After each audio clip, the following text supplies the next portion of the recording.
Auburn loses to Kentucky at home.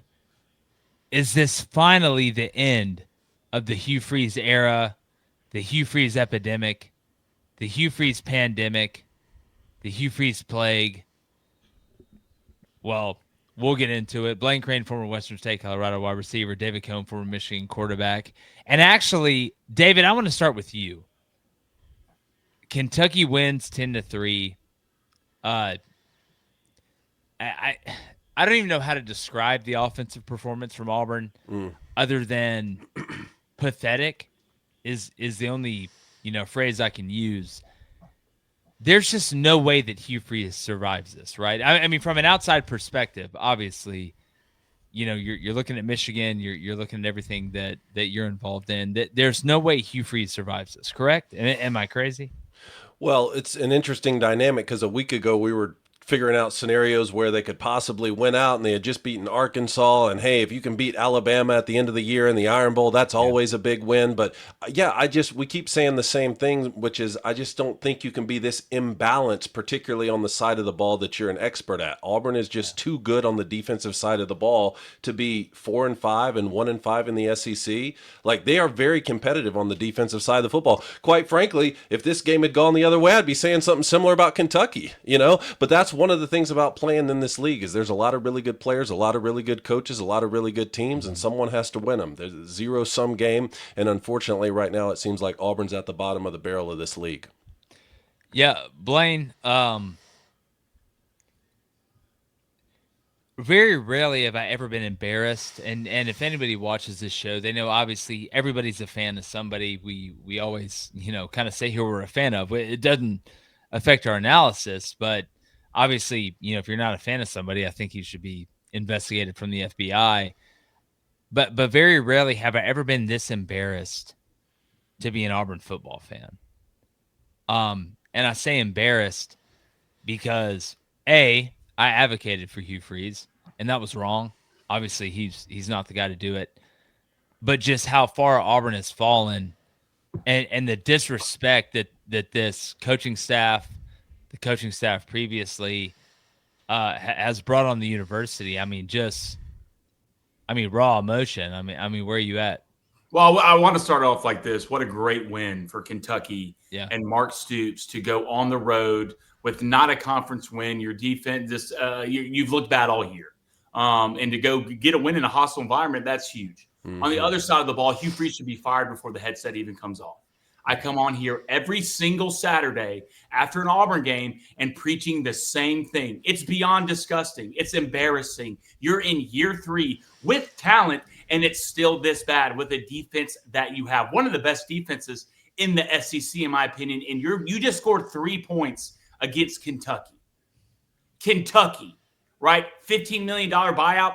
Easy. We're Auburn. And if Cohen doesn't want to do it, he can get his ass out as well. Trust me. Hell, I know Tommy Tuberville. He might be sitting in Alabama, and I know there's more than one state school, but we might be able to get something done. The people in charge at Auburn do not know what they're doing, and I'm sick and tired of watching it year in and year out. It's disgusting. He should be fired. I say it every week when I come on here, and maybe they'll do it this time because I promise you right now, what Vanderbilt's about to do to Auburn, a dejected Auburn, is whatever the spread is against Vanderbilt, I promise you, I'm taking it.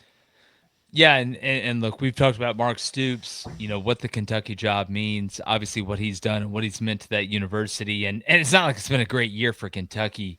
But Blaine, to echo your point, and David, bear with us, please, if you don't mind. No, I'm interested in hearing this.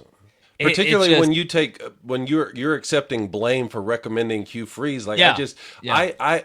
I just don't see it that way. I don't think there was anything in Hugh Freeze's past that said that it was going to turn out like this at Auburn. You know what I'm Well, saying? yeah, Like, no. Well, first off, Well, yeah, I quickly, and I think he's right. Like, I really think you can't blame yourself for this hire. What I do think there is blame to go around at Auburn for letting this happen for another year. I said this yeah. after he brought Peyton Thorne back. How do you watch that for an entire season and think that is the right guy to go be your starting quarterback into the next year? Read the room. Hugh Freeze has lost his feel. Yeah. I appreciate you guys saying that. I will say this, and I think we're all like this. we get a lot of stuff right. We do a lot of projections. We do a lot of predictions.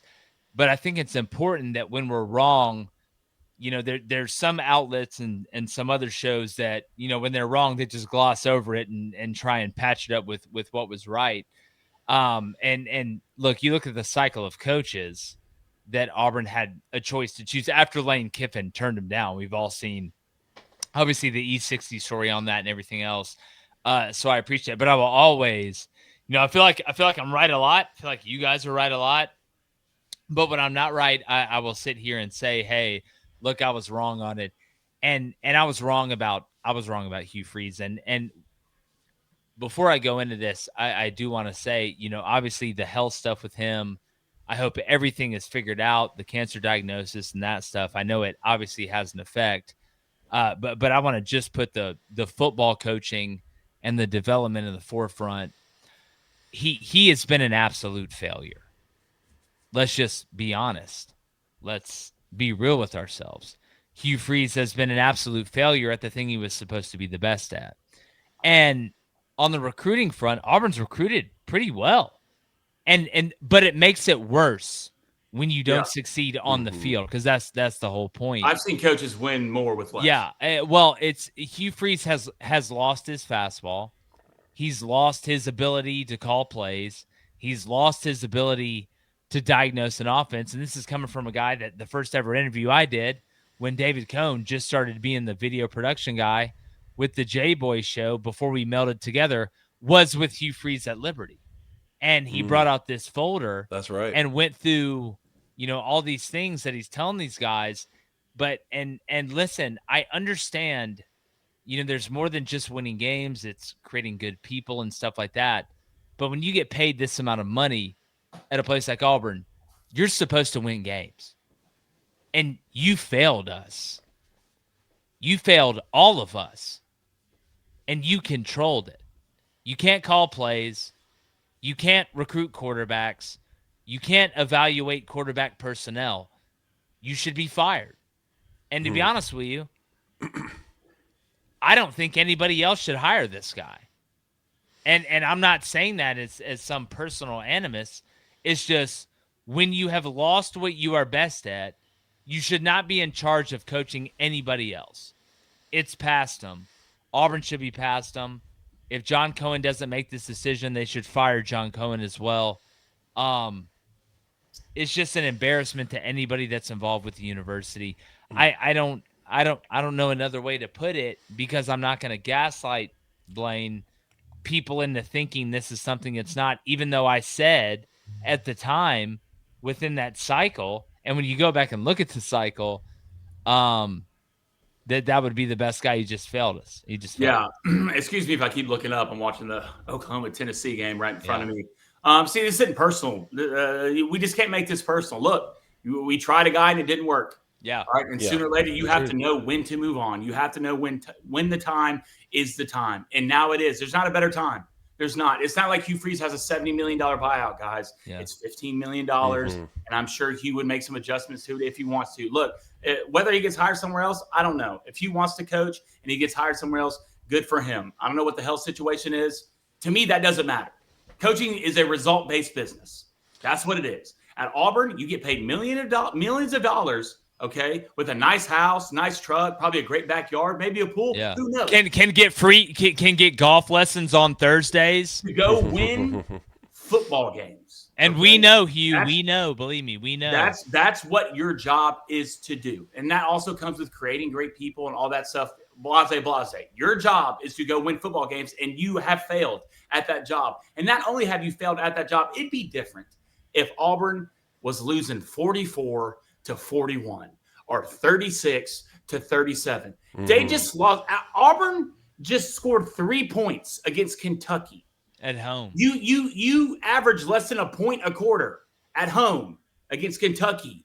I don't know what else does him and Cohen have to get in a fist fight for him to Was get that the fired? first game they've lost while allowing 10 points or fewer since 1991? They Yeah, said. no, David. Like this guy he's But ruined it, but dog. Blaine said it best. Like, you tried it and it didn't work. It's like Scott Frost at Nebraska. You came home, you tried it, it didn't work. Or when I said the same thing about Juwan Howard coaching basketball at Michigan. Okay, Yeah. no head coaching experience, but he was a member of the Fab Five. You tried it, you didn't work. You move on, and you got Dusty May. Right? Like, this is the reality of the situation. It's just the most logical ways for this not to work were what Blaine's talking about. You're losing games 40-38, right? And you say, well, we should have never believed that he could have had the defensive side of the ball shirt up. Guys. Sorry, David. I don't mean to cut you off. I just got a text from somebody I know that said Hugh Freeze is about to be fired. A very legitimate source. Right this second? Yeah, right this. Well, I mean, that gets into the conversation, obviously. Who's Auburn going to hire? And right now, that is a pretty interesting conversation with all the open jobs that are going to be going on right now. Auburn, I don't know if Auburn's going to be able to go get the main guy they want. Yeah. Well, again, crazy game for Auburn. We're about to record something with who Auburn would hire when this happens. Make sure you're locked into Crain and Company. Make sure you're subscribed. Almost to 200,000. Make sure you check out all of our instant reactions. We got a huge week coming up, so make sure you're locked in and subscribed.